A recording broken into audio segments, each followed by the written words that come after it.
우리에게 성경을 풀어주실 때 이런 제목으로 누가복음 말씀을 생각해 보겠습니다. 부활하신 예수님께서는 엠마오로 향하던 두 제자에게 나타나셨습니다. 그리고 여전히 십자가의 그 죽으심의 의미를, 그리스도가 왜 십자가에 달려 돌아가셔야만 했는지를 알지 못하는 그들에게 주께서는 자신이 당하신 고난과 십자가의 죽으심, 그리고 마침내 주님이 누리시게 될 영광에 관해서 구약 성경에 기록된 예언을 토대로 두 제자에게 그 길을 걸어가시면서 부지런히 이것을 설명하여 가르치셨습니다. 부활하신 주님의 이 같은 모습을 보십시오. 주님은 우리가 무지의 어둠 속에 있는 것을 가장 안타까워하시는 분이십니다. 예수를 믿어서 교회를 다니는 것만이 결코 전부가 아니라 늘 여러분의 목사가 강조하는 것은 진리를 알아야 된다는 거죠. 이 성경을 통해 하나님이 우리에게 무엇을 깨닫게 하고자 하시는지를 알아가는 것, 그것이 진정한 신앙의 삶입니다. 절대로 교회를 출입하는 것만으로 그리스도인이라고 착각해서는 안 되고, 하나님의 이 생명의 말씀을 통해 더 깊이 진리를 깨닫고 그 깨달음이 자기 자신을 해체시키고 그리스도를 닮아가게 하는 그런 삶으로 이끌어가야 그가 구원받은 거듭난 그리스도인입니다. 성경의 진리를 깨닫지 못하고 기록된 예언에 대해서 무지한 채로 살아가는 우리들에 대해서 오늘도 심히 끓는 마음을 가지고 계신 분이 우리의 주님이십니다. 그러니까 기독교는 반드시 이 생명의 진리와 깊이 관련되는 종교입니다. 하나님을 아는 이 지식에 깊어지지 못하고 율법주의로 치우친 유대주의나 교권주의로 치우친 로마 가톨릭이나, 그래서 구원이 없는 거예요. 겉으로는 거룩해 보이고 경건해 보이고 종교적인 아름다움을 가지고 있는 것처럼 보이지만 그 안에는 아무런 생명이 없습니다. 그래서 빈 껍데기 같은 교인이 되어서는 안 된단 말입니다. 진리를 깨닫고 인격적으로 하나님과 교제하고 교통하는 신자가 되셔야 됩니다. 이미 성경을 통해 다 말씀해 주셨어도 알지 못하고 깨닫지 못하는 것이 전적으로 부패하고 무능한 우리 영혼의 상태입니다. 구원할 만한 자들을 구원해 주시는 게 아니라 가만히 우리 자신을 생각해 보십시오. 도무지 구원받을 자격이 없는 자들에게 일방적으로 구원의 은혜를 베풀어서 그들을 영생에 이르게 하시는 하나님이십니다. 그러니까 성경 어디를 봐도 특별히 예수님의 제자들 같은 경우도 그들을 사도라 부를 만한 어떤 모습도 나타나지 않습니다. 그들이 성령을 받기 전까지는 참으로 어리석기 이를 데 없는 아둔하고 미련하고 무지한 모습들을 계속 보여주지 않습니까? 그러니 우리가 구원받은 것은 전적인 하나님의 은혜입니다. 우리에게 어떤 구원받을 자격이나 조건이 우리에게 있어서 우리를 구원하신 것이 결코 아닙니다. 부활하신 주님은 제자들에게 다시 나타나시고 그들을 찾아다니시면서 무엇을 하셨느냐? 내가 부활했다는 것을 그들에게 확인시키시는 일을 하신 거죠. 내가 너희에게 말한 대로 그 일이 일어나지 않았느냐?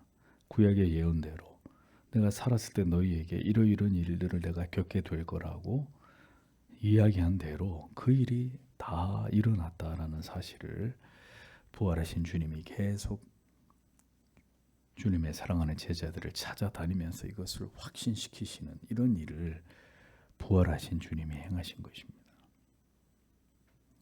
그러니까 오늘도 주님은 우리에게 다른 것을 중요하게 여기시지 않고 오늘도 우리에게 진리의 말씀을 가르치시는 것, 이것을 깨닫게 하는 것을 가장 중요하게 여기십니다. 부디 깨우치도록 바른 진리와 믿음과 구원에 대해서 알고 참 믿음을 갖기를 원하시기 때문에 오늘도 주님은 성령을 통해서 우리를 가르치고 지도하고 인도하시는 일을 무엇보다 중요하게 여기십니다. 성경의 진리를, 복음이 무엇을 말씀하는지를 올바로 배우고 깨닫지 못하면 단언하건대 그 사람은 천국에 갈 수 없습니다. 교회를 나오는 목적이 지금 이야기한 이것에서 벗어나서 종교적인 취미 생활처럼 교회를 다니든지 복을 얻기 위해 다니든지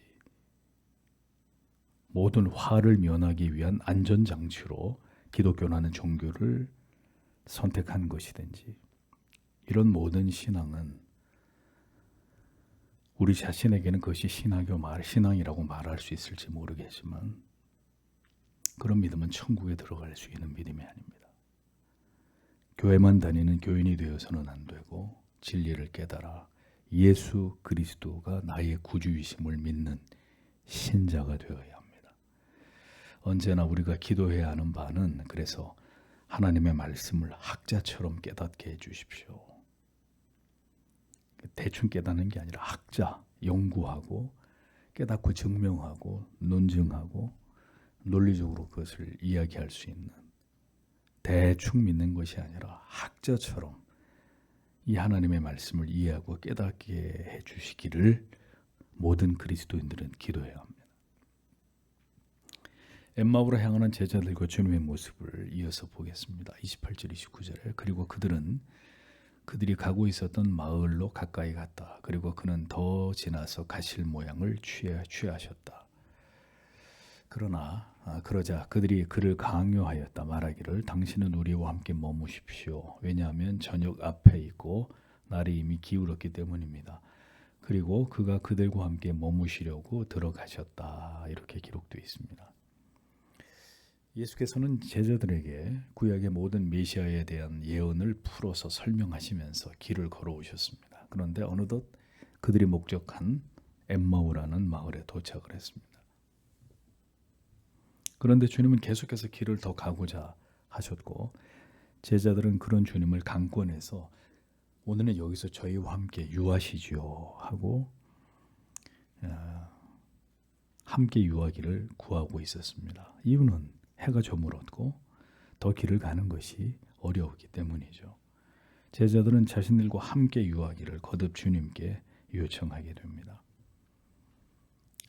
왜 이 두 제자는 아직 그들과 대화를 나누고 있는 분이 예수님인지 알지 못하고 있었음에도 강권해서 자기들과 한사코 오늘 이 밤에는 우리와 함께 유하자고 주님께 구하고 있었던 것일까요? 그 이유는 32절에 나옵니다. 그래서 그들이 서로 말하였다. 우리 속에서 우리의 마음이 불타오르고 있었지 않느냐. 길에서 그가 우리에게 말씀하고 계셨던 동안, 그가 우리에게 성경들을 설명하고 계셨던 동안이라고 기록이 되어 있습니다. 자, 이 제자들은 여전히 주님을 알아보지 못했지만 함께 길을 가면서 이 낯선 분을 통해서 듣는 말씀들에 대해서 깊이 감화를 받았고 감동을 받았을 것입니다. 어디서도 들어보지 못한 해박한 구약의 말씀과 그 해석에 대해서 이 범상치 않은 말씀들을 들으면서 그들은 이분을 놓아주고 싶지 않았던 거죠. 저녁에 함께 유숙하시면서 같이 저녁을 드시면서 더 많은 가르침을 좀 우리에게 주시면 좋겠다. 이런 마음으로 주님은 더 가시고자 했는데 두 제자는 주님을 만류하면서 함께 유할 것을 강권한 것으로 보입니다. 자, 보십시오. 우리가 예수 그리스도처럼 복음을, 진리를 잘 설명하고 변증할 수 있어서 누구든 우리와 기독교에 대해서, 기독교의 이 복음, 진리에 대해서 이야기를 시작하면 우리와 대화를 나눈 그 사람이 여보시오, 집에 돌아가려고 하지 말고 나하고 같이 점심을 더 먹으면서 나에게 좀 당신이 지금 하는 이야기에 대해서 더 좀 나에게 자세히 좀 들려주시오. 누군가 우리와 진리에 대해서 이야기를 하면 그런 반응을 보일 만큼 진리를 탁월하게 전할 수 있는 능력을 우리에게 주시기를 기도하십시오. 좀 제발 좀 빨리 이 사람하고 얘기하는 시간이 너무 아깝고 도대체 무슨 말을 하는지 알아들을 수가 없고 빨리 좀 헤어졌으면 좋겠다. 그게 아니라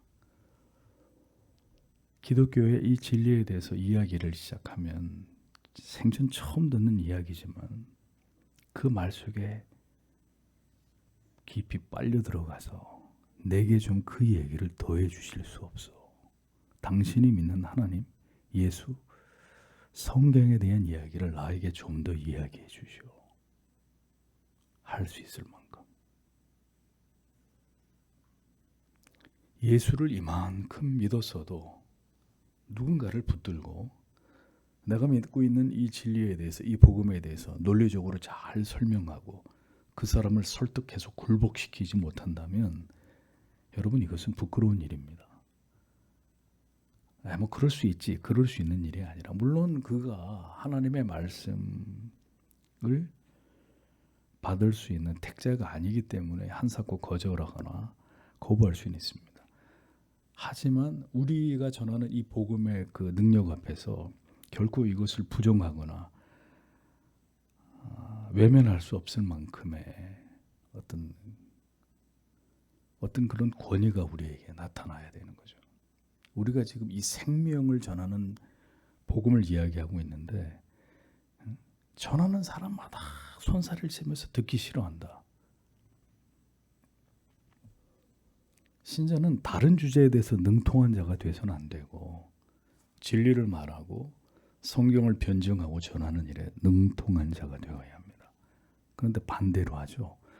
성경에 대해서 얘기하라 그러면 입국 다물고 막 사람들이 기독교에 대해서 제대로 알지도 못하고 막 입에 거품 물고 교회를 욕하는데도 멀뚱히 쳐다보고 있거나 아니면 못 들은 채 외면하고 있거나, 그러다가 무슨 세상에 뭐 연예인 얘기를 하든지 정치 얘기를 하든지 스포츠 얘기를 하면 입에 침이 튀기게 얘기를 하는 그 사람이 만약에 그리스도인이다라면 예수 헛믿은 거죠.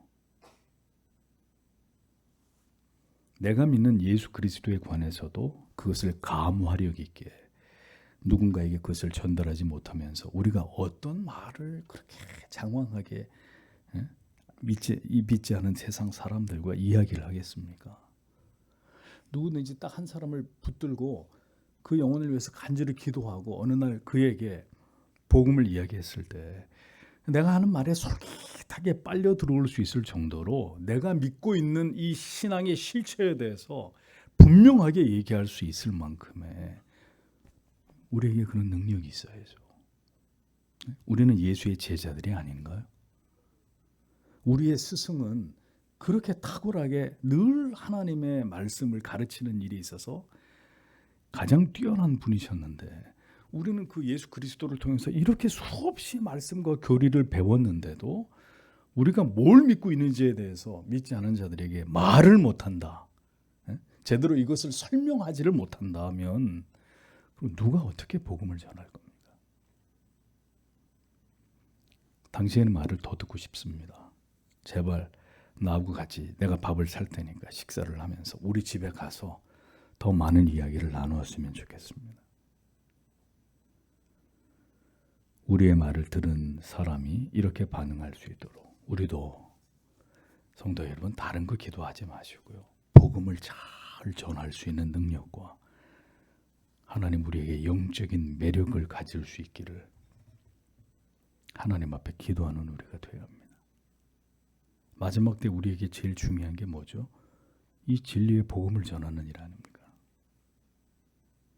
30절에서 31절. 그런데 그가 그들과 함께 식탁에 기대실 때 그 일이 일어났다. 그가 빵을 집어 올리시고 축복하셨다. 그리고 그가 쪼개셔서 그들에게 주기 시작하셨다. 그러자 그들의 눈들이 열렸다. 그래서 그들이 그를 알아보았다. 그런데 그가 그들로부터 보이지 않게 되셨다. 이렇게 기록되어 있습니다.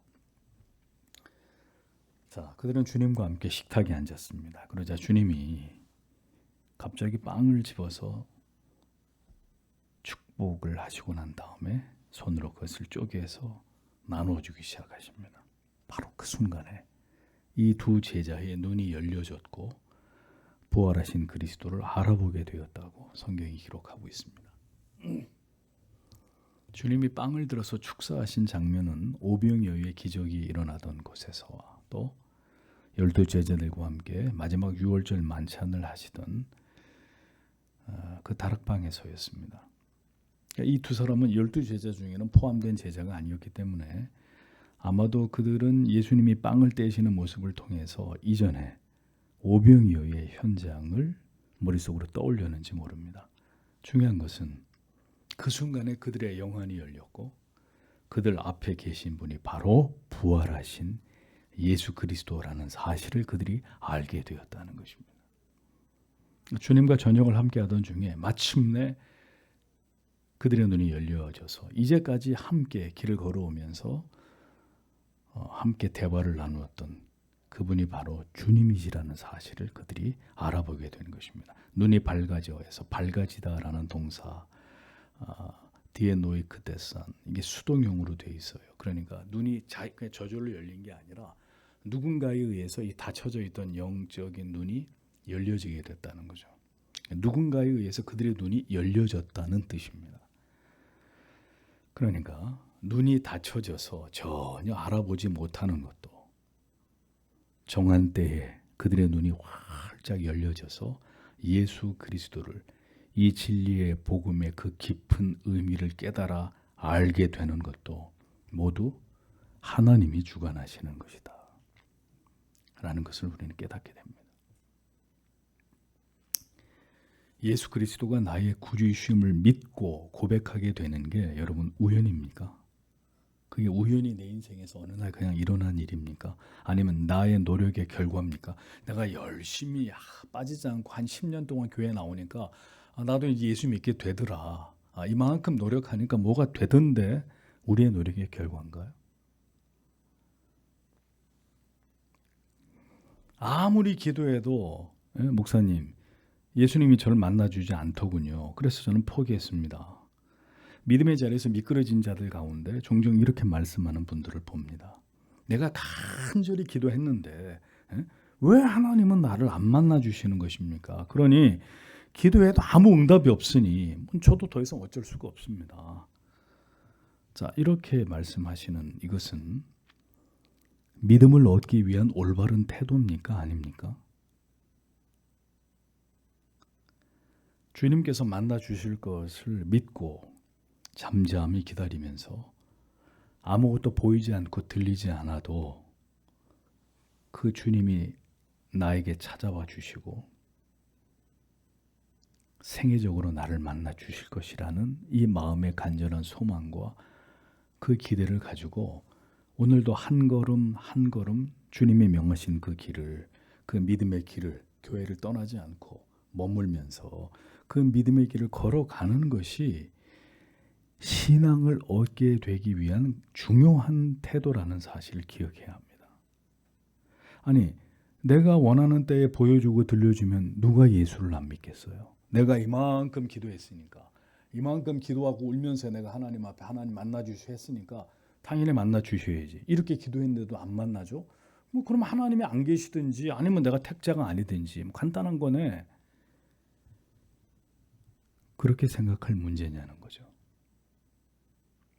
그 시와 때를 오직 하나님께 맡기고 내가 할 수 있는 것은 무엇입니까? 믿음은 들음에서 난다고 했으니 끊임없이 그 때가 내게 이르기까지 하나님의 말씀을 듣고 또 듣고 그 진리를 읽고 묵상하고 배우고 반드시 그러는 가운데 하나님이 나에게 찾아오신다는 것을 믿고 우리 눈과 마음을 열어주시고 주님을 만나게 된다는 사실을 믿고 잠잠히 거하는 게 중요한 것인데 기도했고 뭐 다 해봤는데 안 되니까 때리치우죠 뭐 그냥. 그 사람은 정말 예수를 믿고 싶은 마음이 아닌 거죠. 하나님이 달아보시는 거죠. 우리를 달아보시는 거예요. 정말 주님을 만나고자 하는 마음이 바디메오처럼 절박하고 절실한지 그렇지 않은지 두고 보시는 겁니다. 근데 내가 기도했다고 안 만나 주시니까 그만두겠다고요? 그럼 그만두세요.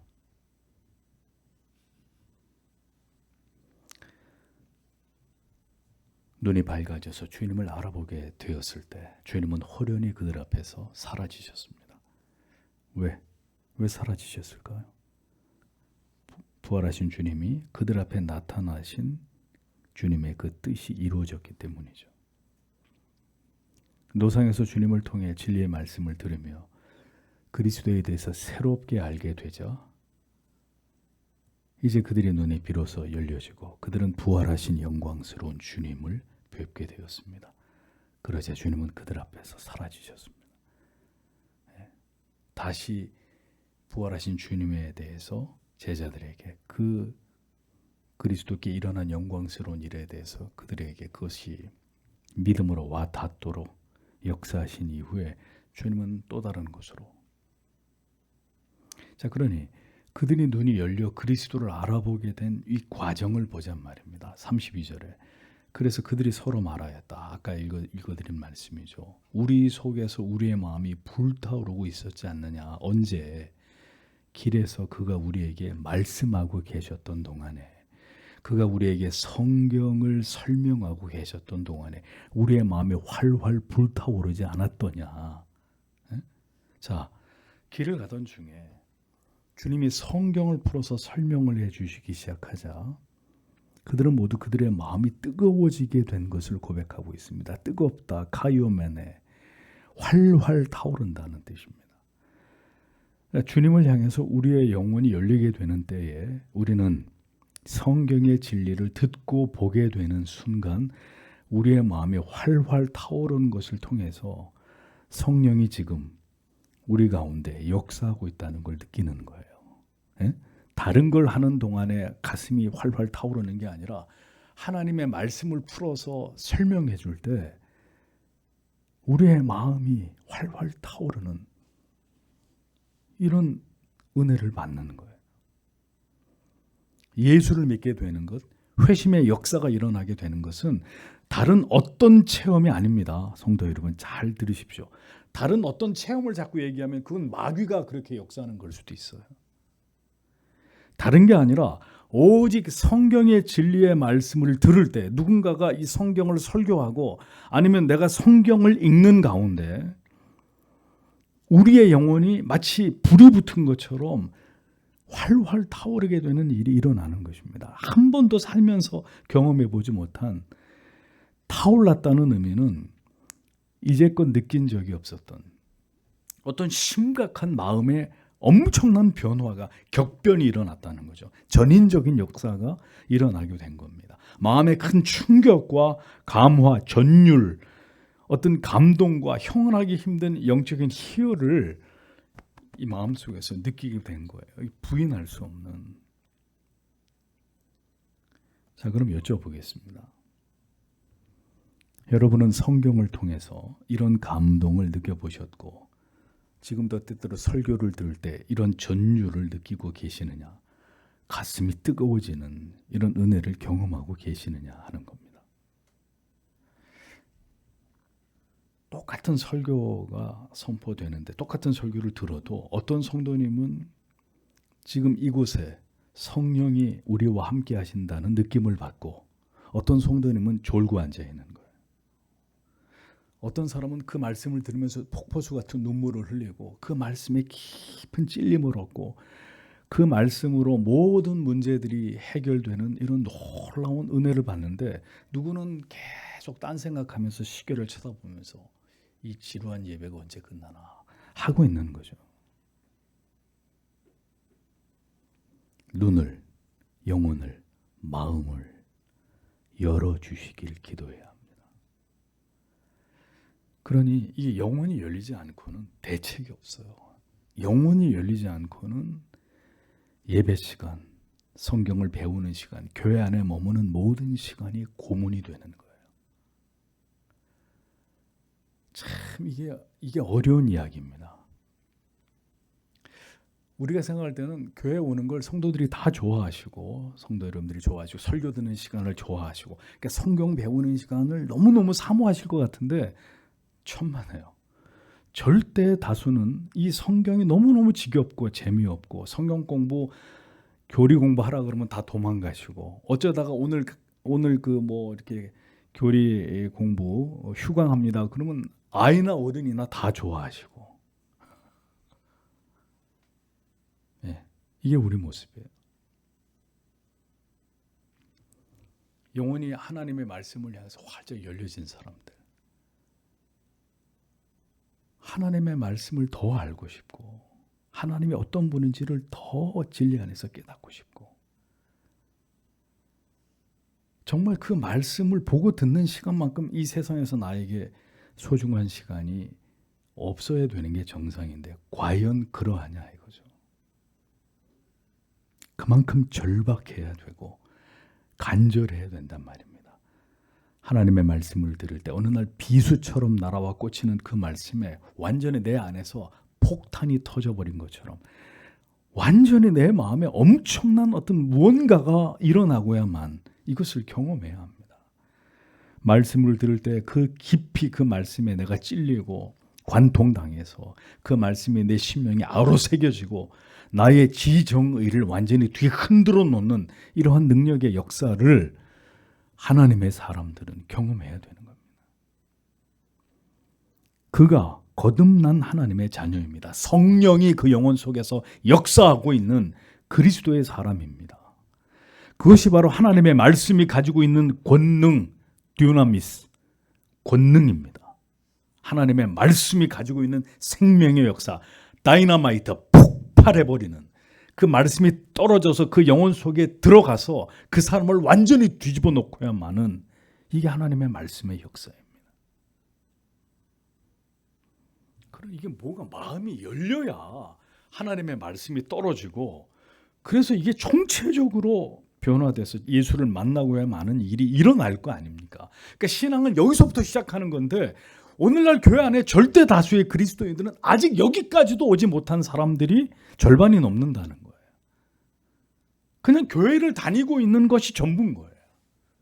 이렇게 인격적으로 주님을 만나서 그 폭발하는 하나님의 말씀의 능력 앞에 우리 자신이 완전히 KO 되어버리는 백기투항하게 되는 주님 이제는 저는 당신 것입니다. 아무것도 제 것이라고 주장할 수 있는 것이 내 인생 가운데 아무것도 없습니다. 나의 모든 것은 하나님의 소유입니다. 이런 역사가 일어나지 않는다는 거죠. 이 시대 교회 안에서.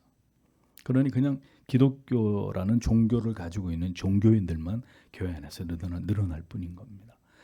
자기 부인, 십자가 이런 것과 거리가 먼 종교적 취미 생활 같은 이런 신앙의 형태들로 하향 평준화가 일어나고 있는 것이죠.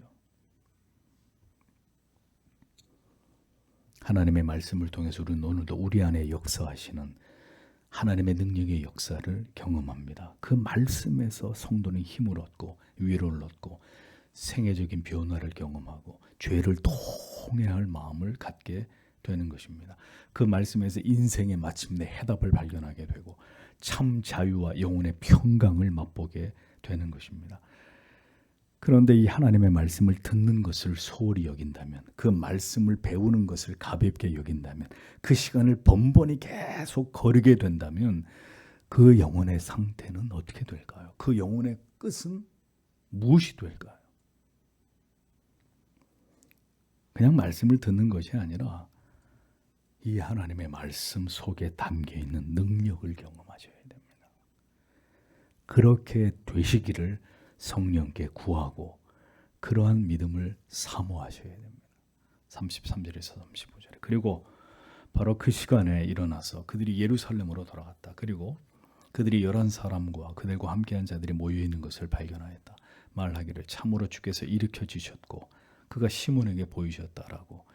그래서 그들이 길에서 있었던 일들과 어떻게 그의 떡의 떼심으로 그들에게 알려지셨는지를 말로 설명하고 있었다. 이렇게 기록되어 있습니다.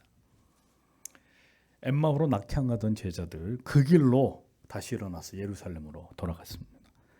가보니 11 제자들과 또 함께했던 또 다른 제자들의 무리들이 모여 있는 것을 보게 됩니다. 그들은 예수께서 부활하신 사실을 함께 흥분된 모습으로 이야기하고 있었습니다. 그들의 코이노니아의 주제는 예수 그리스도의 부활이었습니다. 베드로에게 나타나셨고 또 이 두 사람도 부활하신 예수를 길에서 만난 이야기, 빵을 나누실 때 그들의 눈이 열려져서 주님을 마침내 알아보게 되었다는 이런 이야기들로 그곳에서 그들은 함께 교제를 하고 있었습니다. 그들은 그렇게 다시 모여서 주께서 말씀하신 대로 구약의 성경이 예언한 바대로 예수 그리스도가 다시 살아나셨다는 사실에 대해서 활짝 이야기의 꽃을 피우고 있었습니다. 우리에게 일어난 일들을, 우리가 만나게 된 예수 그리스도를 우리가 이야기하는 것, 성도의 가장 아름다운 교제입니다. 성도는 모이면, 입을 열면 이 한 주도 하나님께서 나에게 이런 은혜를 주셨고 이런 말씀의 은혜가 있었고 내 삶에 이러한 하나님의 임마누엘의 역사와 증거가 있었고 하나님이 이렇게 내 마음을 만지셔서 이번 한 주간에도 이러한 은혜의 경험들이 내게 있었다. 우리는 모일 때마다 우리와 함께하고 계시는 부활하신 예수를 말해야 합니다. 왜? 그게 우리의 유일한 소망이니까. 오늘도 나의 삶의 현장에서 주님이 어떻게 나를 도우셨고 나와 함께 하셔서 어떤 은혜와 평강을 주셨는지를 성도가 모일 때 예루살렘에 모인 예수의 제자들과 나머지 예수님을 따랐던 무리들이 모두 예수님의 부활에 대해서 이야기하고 있었듯이 우리에게도 예수 그리스도를 나누는 교제가 있어야 합니다. 신앙은 우리에게 주신 은혜를 나누는 것입니다. 어떻게 일주일간 세상에서 살아가던 그리스도인들이 한자리에 모였는데 한 주간 받은 은혜와 우리와 함께 하신 하나님에 대한 간증이 없을 수가 있나요? 네? 마음에 예수 그리스도를 품고 세상에서 살아가는 그리스도의 사람들이 한 주간을 세상에서 영적인 싸움을 싸우다가 다시 주일에 모여서 예배를 드리고 난 다음에 어떻게 우리에게서 나눌 이런 하나님께 영광을 돌리는 아름다운 간증이 없을 수 있냐고요. 빛과 소금으로 살아간 그리스도인들이 함께 모일 때 어떻게 그곳에서 예수의 향기가 나지 않을 수 있습니까? 그러니까 언제까지 성도들의 교제의 화두가 세상의 이야기들, 신전 잡기들 이런 것들로 대체되어야 하나요? 우리가 얼마나 하나님과 동떨어진 삶을 살아가고 있는지를 보여주는 지표는 성도의 교제의 모습 속에서 고스란히 드러나게 되는 것입니다. 예수의 모든 제자들은 한 자리에 모여서 지금 부활하신 그리스도에 대해서 이야기하고 있었습니다. 이 감격스러운 주제를 함께 이야기하면서 그들의 마음에 드리워졌던 절망이 희망으로 바뀌고 있었습니다. 오직 예수, 우리의 모든 이야기의 그 중심이 기승전 예수, 그렇게 되기를 소망합니다. 언제나 교회는 이 주제를 가장 중요하게 다루고 이 주제가 가장 빛나는 곳이 되어야 합니다. 우리 각 사람의 영혼이 예수 그리스도로 충만하여서 언제나 성도의 모임이 은혜로운 이야기들로 채워지기를 소망합니다. 세상 이야기를 전혀 안 할 수는 없겠죠. 그러나 그런 이야기를 나누다가도 언제든 그 이야기의 중심은 다시 하나님의 말씀으로 그리스도로 돌아와야 되는 거죠. 그리스도를 주로 모시는 모든 성도의 모임에서 그리스도만이 부활하시는 그리스도, 이 마지막 시대에 우리의 유일한 소망이 되시는 예수 그리스도만이 우리의 모든 삶의 중심이 되기를 소원합니다. 소망이 없는 시대에, 참 기쁨이 없는 시대에 우리가 무엇으로 기쁨과 위로를 얻겠습니까? 교회에 와서 생명의 말씀을 들음으로 성도가 함께 은혜의 교제를 나눔으로써 그럴 때 다시 우리의 마음이 뜨거워지고 우리의 영혼이 하나님의 주시는 은혜로 충만하게 될 때 우리가 영적으로 무장하게 되는 것이고 그 마음으로 세상에 나가서 또 치열하게 세상과 더불어 싸우면서 믿음의 그 좁은 길을 걸어가야 되는 사람들이 우리들 아닙니까? 오늘도 이 주신 말씀을 생각하면서 어떤 마음을 가지고 우리가 하나님 앞에서 이 시대를 살아가야 될지를 깊이 생각하시면서 주신 말씀을 통해서 기도의 제목을 각자 찾으시고 함께 간절히 기도하고 돌아가도록 하겠습니다.